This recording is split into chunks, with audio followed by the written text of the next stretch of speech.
So some of the rituals that developed are very important, and they're done communally, and they refer back to the way the ritual of the Lulav took place in the temple. And so the precise form of waving the Lulav is linked to different traditions and doesn't matter all that much. The waving itself is important. That's what's done, as I said, during the actual recitation of the Psalms of Thanksgiving, so that if the Bible's concern is that you'll say, the might of my hand produced this, you are turning your hands and the very symbol of your achievement into a form of gratitude to God. And so the waving itself, as waving takes place in the temple, with the Lulav, it takes place with sacrifices, it takes place with varieties, the waving is central. In the synagogue, the circling of the Torah, which takes place, is not as obligatory, but is a long-standing tradition which is meant to bring to life the way this ritual of the Lulav was performed in the temple, which was done encircling the altar. So that is vital. As for the mystical ushpizin, I don't do it.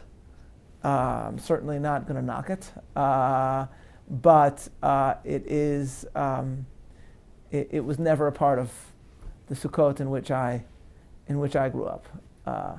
The taking a terrible drawing from a child that they make in school and putting it on the sukkah so that it then becomes a work of abstract art as the rain comes on it, that is central to the holiday, without question. The holiday cannot exist without that. As to the amount of money spent on a Lulav and Etrog, this is all balance. There are certainly worse things to spend money on, and I'm sure all of us, myself included, have spent money less or spent money more fruitlessly, no pun intended, on other things. But often what's missing is perspective. Perspective in having an perspective in the sense that God expects that we have a kosher etrog, and we're not obligated to empty our pockets to purchase the best etrog, and perspective in the sense that, interestingly, very often people look for the best etrog and not for the nicest lulav, whereas actually lulav is pretty brittle and it's pretty easy to damage a lulav. Etrog is a much hardier thing. I'll note, you reminded me on one note, just to send a nice story. The etrog in rabbinic thought, and this really merges the idea of the etrog being a beautiful fruit because it represents continuity. One of the ways an etrog can be invalidated is if it's no longer hadar, if it's no longer beautiful. And another way that it can become invalidated is if it's not whole. The second invalidation only applies on the first day of Sukkot.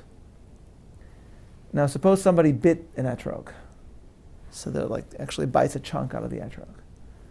Halachically, the etrog is still beautiful. It's not whole, but it can still be used sometimes on the throughout the holiday of Sukkot.